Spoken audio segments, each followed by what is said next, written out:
Hello guys, എല്ലാവർക്കും ബിപ്പീസ് ഹൗസിൻ്റെ പുതിയൊരു വീഡിയോയിലേക്ക് സ്വാഗതം. ഞാൻ കഴിഞ്ഞ ഒരു വീഡിയോയിൽ പറഞ്ഞിട്ടുണ്ടായിരുന്നു, യൂട്യൂബ് നോക്കി എക്സസൈസ് ചെയ്ത് ചെറിയൊരു പണി കിട്ടിയ ഒരാളാണ് ഞാനെന്ന്. അപ്പോൾ എനിക്ക് എക്സസൈസസിനെ പറ്റി അറിയാവുന്ന കാര്യങ്ങൾ ഈ വീഡിയോയിലൂടെ ഞാൻ നിങ്ങളുമായിട്ട് ഷെയർ ചെയ്യാമെന്ന് വിചാരിക്കുന്നു. അപ്പോൾ നിങ്ങൾ വിചാരിക്കുന്നുണ്ടാവും, എന്നാൽ ഇവർ ഈ വ്യായാമത്തെക്കുറിച്ചൊക്കെ പറയുമ്പം കഴിഞ്ഞ വീഡിയോയ്ക്കകത്ത് പറഞ്ഞതാണ് രാവിലെ എഴുന്നേറ്റ് ഈ സ്ട്രെച്ചിങ് എക്സസൈസസ് ഒക്കെ ചെയ്യാറുണ്ടെന്ന്. എന്നാൽ പിന്നെ ആ എക്സസൈസ് ചെയ്യുന്ന വീഡിയോ എടുത്തിട്ട് കൂടായിരുന്നോ എന്നൊക്കെ നിങ്ങൾ വിചാരിക്കുന്നുണ്ടാകും. പക്ഷേ അതെനിക്ക് ചെയ്യാൻ ഒരു ബുദ്ധിമുട്ട് കേട്ടോ. കാരണം അത് എനിക്ക് എൻ്റെ ഹെൽത്തുമായിട്ട് എൻ്റെ ശരീരത്തിന് അനുയോജ്യമായിട്ടുള്ള എക്സസൈസസ് എനിക്ക് ഫിസിയോതെറാപ്പിസ്റ്റ് പറഞ്ഞു തന്നതാണ്. അപ്പോൾ അത് മാത്രമാണ് ഞാൻ ചെയ്യുന്നത്.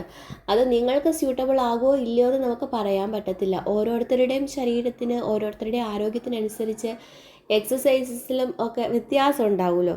അപ്പോൾ ഈ എക്സസൈസസിനെ പറ്റി ഇങ്ങനെ പഠിച്ചിട്ടുള്ള ആളൊന്നും അല്ല ഞാൻ.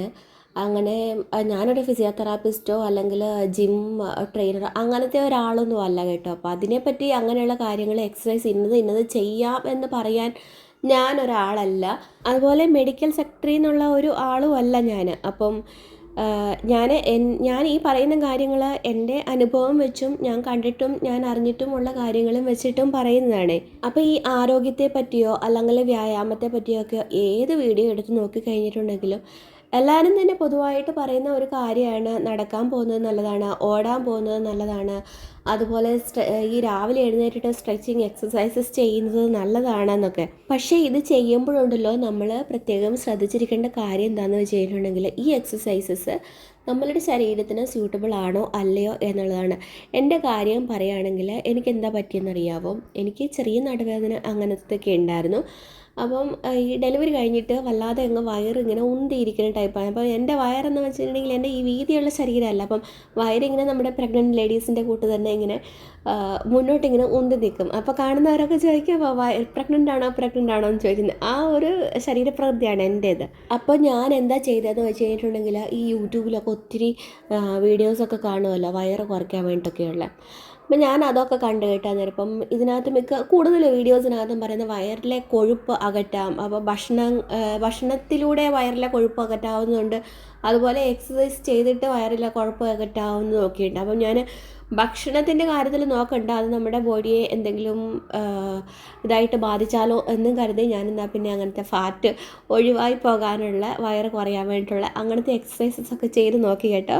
ഈ ചില വെള്ളങ്ങളൊക്കെ കുടിക്കുന്നത് എന്തൊക്കെയോ ഇട്ടിട്ട് വെള്ളം തിളപ്പിച്ച് കുടിക്കുന്നതൊക്കെ ഫാറ്റ് പോകാൻ വേണ്ടി നല്ലതാണെന്നൊക്കെ പറയുന്നേക്കാം. പക്ഷേ അപ്പം ഞാനത് ട്രൈ ചെയ്യാത്ത എന്തുകൊണ്ടാണെന്ന് വെച്ച് കഴിഞ്ഞിട്ടുണ്ടെങ്കിൽ എനിക്കങ്ങനെ ഒത്തിരി വണ്ണമുള്ള ശരീരമൊന്നുമല്ല. അപ്പോൾ അതുകൊണ്ട് ശരീരത്തിലെ മുഴുവൻ ഫാറ്റൊന്നും അടിഞ്ഞു പോകണ്ടല്ലോ, വയറിലെ മാത്രം കൊഴുപ്പ് പോയാൽ മതിയല്ലോ എന്ന് വിചാരിച്ച് അപ്പോൾ വയറിലെ കൊഴുപ്പ് മാത്രം പോകാനുള്ള ടൈപ്പ് എക്സസൈസൊക്കെ ഞാൻ യൂട്യൂബിൽ നോക്കി കണ്ടുപിടിച്ച് അതിനുള്ള എക്സസൈസ് ചെയ്തുകൊണ്ടിരുന്നു കുറച്ച് നാളത്തേനെ കേട്ടോ. ഞാൻ വലിയ പ്രതീക്ഷയോടെ ഇത് ചെയ്തു തുടങ്ങിയത്. പക്ഷേ ഫലം എന്താ ഉണ്ടായെന്ന് വെച്ച് കഴിഞ്ഞിട്ടുണ്ടെങ്കിൽ ഈ എക്സസൈസ് ചെയ്യുന്നതിനനുസരിച്ച് എൻ്റെ ക്ഷീണം കൂടി വന്നുകൊണ്ടിരിക്കുകയാണ്. എൻ്റെ നടുവിന് വേദന കൂടിക്കൊണ്ടിരിക്കുക, ക്ഷീണം കൂടുന്നു, ശരീരം മുഴുവൻ അങ്ങ് ഭയങ്കര ക്ഷീണം തോന്നും, വേദന തോന്നും, വയറിട്ട് ഒരു തുള്ളി പോലും കുറയുന്നില്ല. പിന്നെ അങ്ങനെ അവസാനം ഡോക്ടറെ കാണിച്ചു. അപ്പം ഞാനൊരു 2 ഡോക്ടേഴ്സിനെ കണ്ടു കേട്ടോ. അപ്പോൾ ഈ ഡോക്ടേഴ്സൊക്കെ എൻ്റെ അടുത്ത് പറയുന്നത്, അപ്പോൾ അങ്ങനെ സ്കാൻ ചെയ്തൊക്കെ നോക്കി കഴിഞ്ഞ് കഴിഞ്ഞും പറഞ്ഞു ഒട്ടും ഫാറ്റില്ല. അപ്പോൾ ഈ ഫാറ്റ് കുറയാൻ വേണ്ടിയിട്ടുള്ള എക്സസൈസ് എന്തിനാണ് ചെയ്യുന്നത്? അപ്പോൾ ഈ വയറ് ഇങ്ങനെ തൂങ്ങിക്കിടക്കുന്ന എന്താണെന്ന് വെച്ച് കഴിഞ്ഞിട്ടുണ്ടെങ്കിൽ എൻ്റെ മസിൽ വലിഞ്ഞിരിക്കുന്നതാണ്. അപ്പം അത് സ്ട്രെങ്തൻ ചെയ്യാനുള്ള എക്സസൈസാണ് ചെയ്യേണ്ടത് എന്നൊക്കെ പറഞ്ഞ് അങ്ങനെ. അപ്പോൾ ഈ ഡോക്ടേഴ്സ് എൻ്റെ അടുത്ത് നല്ലപോലെ എന്നെ ഇൻസ്പയർ ചെയ്ത് തന്നതെന്ന് വെച്ച് കഴിഞ്ഞാൽ നല്ലപോലെ ബോഡി ഷേപ്പ് ആക്കി എടുക്കാൻ വേണ്ടിയിട്ട് നമുക്ക് തന്നെ ഒരാഗ്രഹം വേണം. നമ്മൾ ഉദാഹരണമായിട്ട് ഈ സിനിമാ നടികളെയും അതുപോലെ ടി വിയിലൊക്കെ കാണുന്ന മോഡൽസിനെയൊക്കെ കാണണം. ഇപ്പോൾ കാണാറില്ലെങ്കിൽ ടി വിയോ അല്ലെങ്കിൽ യൂട്യൂബൊക്കെ നോക്കിയിട്ട് അതിലെ മോഡൽസും സിനിമാ നടികളൊക്കെ എങ്ങനെയാണ് അവരുടെ ബോഡി ഷേപ്പ് മെയിൻറ്റെയിൻ ചെയ്തിരിക്കുന്നത് നോക്കണം. എന്നിട്ട് അതുപോലെ നമ്മൾ മെയിൻറ്റെയിൻ ചെയ്യാൻ വേണ്ടിയിട്ട് നോക്കണം. അപ്പോൾ ഈ വയറിലെ മസിൽസൊക്കെ സ്ട്രെങ്തൻ ആവാൻ വേണ്ടിയിട്ടുള്ള എക്സസൈസസ് യൂട്യൂബിലൊക്കെ ഇഷ്ടം പോലെ കിട്ടും. അപ്പം അതൊക്കെ നോക്കിയിട്ട് നല്ലപോലെ ചെയ്യണം. ദിവസം ഒരു 1.5 മണിക്കൂർ വെച്ചെങ്കിലും എക്സസൈസ് ചെയ്യണം. അപ്പോൾ 1.5 മണിക്കൂർ തുടർച്ചയായിട്ട് നമുക്ക് ചെയ്യാൻ പറ്റത്തില്ലായിരിക്കും.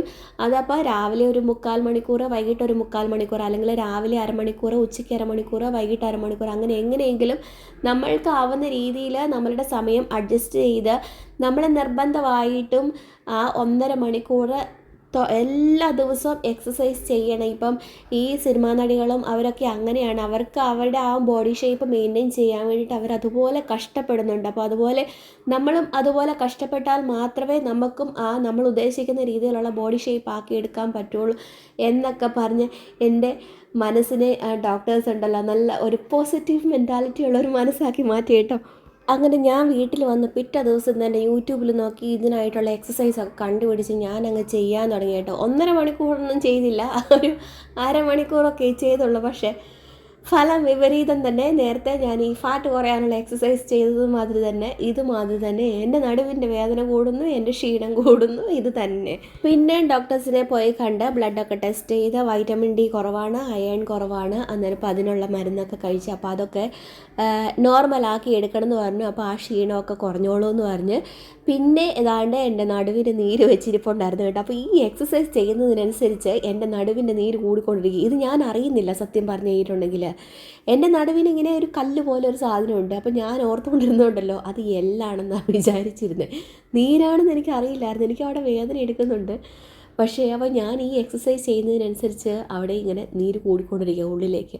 പിന്നെയാണ് ഒരു ഡോക്ടറിൻ്റെ അടുത്ത് പറഞ്ഞ ഒരു ഫിസിയോതെറാപ്പിസ്റ്റിനെ പോയി കാണാൻ പറഞ്ഞ് ഞാനൊരു നല്ല ഒരു ഫിസിയോതെറാപ്പിസ്റ്റ് ഉണ്ടായിരുന്നു കേട്ടോ എൻ്റെ അടുത്ത് തന്നെ. അപ്പം ഞാൻ ചെന്ന് കണ്ട് അവർ കുറേ നാൾ കൊണ്ടാണ് ഈ നീരൊക്കെ ഒന്ന് വലിച്ച് കളയുന്നത്. അപ്പോൾ അവർ പറഞ്ഞു ഈ നീര് വലിച്ച് കളയാതെ എക്സസൈസ് ചെയ്ത് കഴിഞ്ഞിട്ടുണ്ടെങ്കിൽ ഈ നീര് കൂടത്തേ ഉള്ളൂ. അപ്പം നമുക്ക് പലർക്കും ഇതിങ്ങനെ കുറേ പേർക്ക് സംഭവിക്കുന്നുണ്ട് കേട്ടോ. എൻ്റെ കൂട്ടുകാരൊക്കെ ചിലരൊക്കെ പറഞ്ഞു കേൾക്കാം ഈ ഷോൾഡറിനും അവിടെ ഇവിടെയൊക്കെ ഇങ്ങനെ നീര്, അതായത് നമ്മൾ ചിലപ്പം പ്രഗ്നൻസിയുടെ സമയത്ത് കയറിയ നീരായിരിക്കും ചിലപ്പോൾ, അതല്ലെങ്കിൽ ഡെലിവറി കഴിഞ്ഞ ശേഷം എങ്ങനെയെങ്കിലുമൊക്കെ മിക്കവാറും ആൾക്കാർക്കുണ്ടാകും ഈ പ്രഗ്നൻസിയുടെ സമയത്ത് ശരീരത്തിൽ എവിടെയെങ്കിലുമൊക്കെ ആയിട്ട് ഇങ്ങനെ നീര് കയറില്ല. കഴുത്തിനായിരിക്കാം, കൈക്കായിരിക്കാം, ഷോൾഡറിനായിരിക്കാം, കാലിനായിരിക്കാം, അങ്ങനെയൊക്കെ. അപ്പോൾ അത് നമ്മൾ അത്രയ്ക്ക് അങ്ങ് ശ്രദ്ധിക്കുന്നില്ല. സാധാരണ എല്ലാവരും ഉണ്ടല്ലോ ഈ പ്രഗ്നൻസിയുടെ സമയത്ത് വണ്ണം വെക്കുമ്പോൾ നമ്മൾ വിചാരിക്കും ഇത് നീര് വെച്ചാൽ നമുക്ക് മനസ്സിലാവുകയല്ല, നമ്മൾ വിചാരിക്കും അത് വണ്ണം വെച്ചിരിക്കുന്നതായിരിക്കുന്നു. പക്ഷെ പലർക്കും ഇത് ചിലപ്പോൾ നീരായിരിക്കും. അതപ്പം ചിലർക്കും ഈ ഡെലിവറിയൊക്കെ കഴിഞ്ഞ് ഈ തിരുമ്മിക്കുളിയൊക്കെ എല്ലാവർക്കും നല്ല രീതിയിലൊന്നും പണ്ടത്തെ പോലെ നല്ല രീതിയിലൊന്നും എല്ലാവർക്കും തിരുമ്മിക്കുളിയൊന്നും നടക്കുന്നില്ല.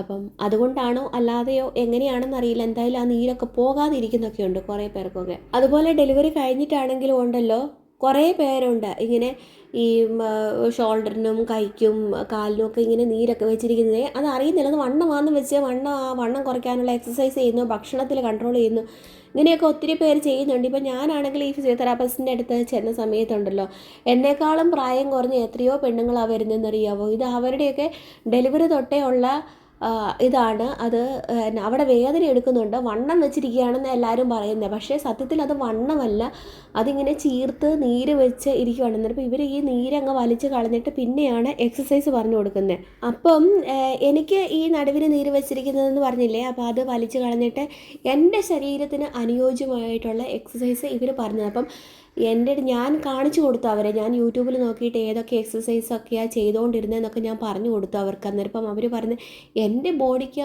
ആ എക്സസൈസ് പറ്റത്തില്ല, എൻ്റെ ബോഡിക്ക് ആ എക്സസൈസ് ചെയ്ത് കഴിഞ്ഞിട്ടുണ്ടെങ്കിൽ ചിലപ്പം എനിക്ക് ക്ഷീണം ഇനിയും കൂടും, ചിലപ്പോൾ ഇനിയും നടുവിന് നീര് വെക്കാനുള്ള സാധ്യതയൊക്കെ ഉണ്ട്. അങ്ങനെ പല ആൾക്കാർക്ക് ഇപ്പോൾ എൻ്റെ ഒപ്പം വന്ന് ഞാൻ പറഞ്ഞില്ലേ എൻ്റെക്കാളും പ്രായം കുറഞ്ഞ പെണ്ണുങ്ങളൊക്കെ ഡെലിവറിക്ക് ശേഷം തൊട്ടിങ്ങനെ നീര് വെച്ചിരിക്കുന്നത്, അവർക്കൊക്കെയും ഓരോരുത്തർക്കും ഓരോരുത്തരുടെ ബോഡിക്ക് അനുസൃതമായിട്ടുള്ള എക്സസൈസാണ് അവർ പറഞ്ഞു കൊടുക്കുന്നത്. ഇപ്പം ഒരേ സ്ഥലത്ത് തന്നെ നീര് വെച്ചിട്ട് അല്ലെങ്കിൽ വേദനയായിട്ട് ചെല്ലുന്നവർ കാണുന്നുണ്ടെങ്കിലും ചിലപ്പം ഒരേ ടൈപ്പ് എക്സസൈസ് പല ആൾക്കാർക്കും പറ്റിയില്ല എന്ന് വരാം. അപ്പോൾ ഇവർ ഈ എക്സസൈസ് പറഞ്ഞു തന്നിട്ട് കുറച്ച് ദിവസം നമ്മളോട് ചെയ്യാൻ പറയും. അപ്പോൾ ഇത് ആദ്യത്തെ 2-3 ദിവസമൊക്കെ ഇത് ആദ്യമായിട്ട് എക്സസൈസ് ചെയ്യുമ്പോഴൊക്കെ നമുക്ക് ചിലപ്പം വല്ല വേദനയോ ബുദ്ധിമുട്ടൊക്കെ തോന്നും. ഇപ്പോൾ ഒരാഴ്ചയൊക്കെ തുടർച്ചയായിട്ട് ചെയ്ത് കഴിയുമ്പോൾ ചിലപ്പം ആ വേദനയും ക്ഷീണമൊക്കെ മാറും. അപ്പോൾ അങ്ങനെ തുടർച്ചയായിട്ട് ചെയ്ത് കഴിയുമ്പം നമുക്ക് എന്തെങ്കിലും ബുദ്ധിമുട്ട് തോന്നിയിട്ടുണ്ടെങ്കിൽ നമ്മൾ ആ എക്സസൈസ് നിർത്തണം എന്നാണ് അവർ പറയുന്നത്. അപ്പം നമ്മൾ അത് മാറ്റി വേറെ ടൈപ്പ് എക്സസൈസ് ചെയ്യുക. അപ്പോൾ ഇവർ പറഞ്ഞു തന്നതനുസരിച്ച് എനിക്ക് മനസ്സിലായ കാര്യം എന്താണെന്ന് വെച്ച് കഴിഞ്ഞിട്ടുണ്ടെങ്കിൽ നമുക്ക് എല്ലാവർക്കും എല്ലാ ആൾക്കാർക്കും എക്സസൈസ് ചെയ്യണം, നല്ല നല്ല കാര്യം തന്നെയാണ്. പക്ഷേ എല്ലാ ആൾക്കാർക്കും ഒരേ എക്സസൈസ് പറ്റത്തില്ല. അതായത് ഓരോ അസുഖങ്ങളുള്ളവരായിരിക്കാം, ചില സ്ഥലത്ത് നീരുള്ളവരായിരിക്കാം, ചില ബോഡിയിൽ ചില വീക്ക്നെസ് ഒക്കെ ഉണ്ടാവാം. അപ്പം അതുപോലെ പലർക്കും പല രീതിയിലായിരിക്കാം, കൊളസ്ട്രോളും ഷുഗറും അങ്ങനത്തെ ഉള്ളവരൊക്കെ. അപ്പം പലരും പല രീതിയിലുള്ള എക്സസൈസ് ആയിരിക്കും ചെയ്യേണ്ടത്. അപ്പം നമ്മൾ യൂട്യൂബിൽ നോക്കിയിട്ട് എക്സസൈസ് ചെയ്യുന്നത് നല്ല കാര്യം തന്നെയാണ്. പക്ഷേ അത് നമ്മളുടെ ബോഡിക്ക് നല്ലതാണോ അല്ലയോ എന്ന് നോക്കുക. നമ്മൾ ചെയ്ത് നോക്കിയിട്ട് ഇപ്പം എനിക്ക് പറ്റിയതുപോലെ കുറച്ച് ദിവസം കഴിയുമ്പോഴേക്കും പിന്നെ നമുക്ക് ക്ഷീണമോ വേദന കൂടുവോ നീര് വെക്കുകയോ അങ്ങനെ എന്തെങ്കിലും ചെയ്യുകയാണെങ്കിൽ നമ്മൾ ആ എക്സസൈസ് അവിടെ നിർത്തുക, എന്നിട്ട് വേറെ ചെയ്ത് നോക്കുക എന്ന് പറഞ്ഞു കഴിഞ്ഞാൽ എനിക്ക് തോന്നുന്നത് ബെസ്റ്റായിട്ടുള്ള ഓപ്ഷൻ എന്ന് പറഞ്ഞു കഴിഞ്ഞാൽ ഇതുമാതിരി ഏതെങ്കിലും ഫിസിയോതെറാപ്പിസ്റ്റ് അല്ലെങ്കിൽ നല്ല നല്ല ജിം ട്രെയിനേഴ്സ് ഉണ്ട്. ജിമ്മിൽ ചെന്നിട്ട് ജിം ചെയ്യാൻ വേണ്ടി തുടർച്ചയായിട്ട് പോകണമെന്നല്ല, അവരുടെ അടുത്ത് ചെന്ന് പറയുകയാണെങ്കിൽ അവരതിനനുസരിച്ചുള്ള ലൈറ്റായിട്ടുള്ള എക്സസൈസും അതും ഇതും കാര്യങ്ങളൊക്കെ പറഞ്ഞു തരുമായിരിക്കും. അപ്പോൾ അങ്ങനെ ആരുടെയെങ്കിലുമൊക്കെ അടുത്ത് ചെന്ന് നമ്മൾക്ക്, അല്ലെങ്കിൽ യോഗ ട്രെയിനേഴ്സ് അങ്ങനെ ആരുടെയെങ്കിലുമൊക്കെ അടുത്ത് ചെന്നിട്ട് നമ്മൾ അവരോട് പറഞ്ഞു കൊടുക്കുക നമ്മളുടെ ശരീരത്തിൻ്റെ അവസ്ഥ എങ്ങനെയാണെന്ന്. നമുക്ക് എന്തെങ്കിലും ബുദ്ധിമുട്ടുകളൊക്കെ ഉള്ള ശരീരപ്രകൃതിയാണെങ്കിൽ അതൊക്കെ അവരുടെ അടുത്ത് പറഞ്ഞു കൊടുത്തു കഴിയുമ്പം അവർക്ക് മനസ്സിലാകും ഏത് ടൈപ്പ് എക്സസൈസാണ് നമുക്ക് ചേരുന്നതെന്ന്. ഇനിയിപ്പം തുടർച്ചയായിട്ട് യോഗയ്ക്കോ ജിമ്മിനോ ഒക്കെ പോയി ചെയ്യാൻ പറ്റാവുന്നവരാണെങ്കിൽ അത് നല്ലതാണ്. പലരുടെയും മനസ്സിൽ ജിമ്മെന്നൊക്കെ പറയുമ്പോൾ ഭയങ്കര ഹെവി ആയിട്ടുള്ള കാര്യങ്ങളാണ്. പക്ഷേ അങ്ങനെയല്ല, ഹെവി ആയിട്ടുള്ളത് മാത്രമല്ല, നല്ല ലൈറ്റായിട്ടുള്ള കാര്യങ്ങളും ഉണ്ട്.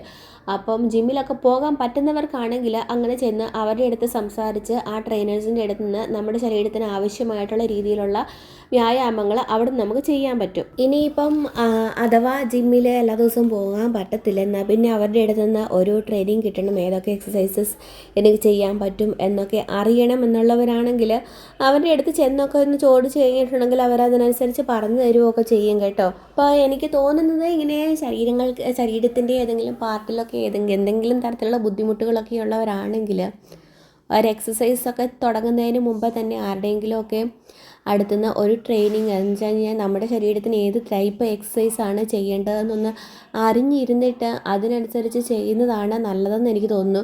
ബോഡി നല്ല ഫിറ്റായിട്ടുള്ളവർക്ക് കുഴപ്പമില്ല ഏത് എക്സസൈസ് ചെയ്യുന്നതിനും. പക്ഷേ എല്ലാവർക്കും എല്ലാ എക്സസൈസും ഒരേപോലെ പറ്റത്തില്ല.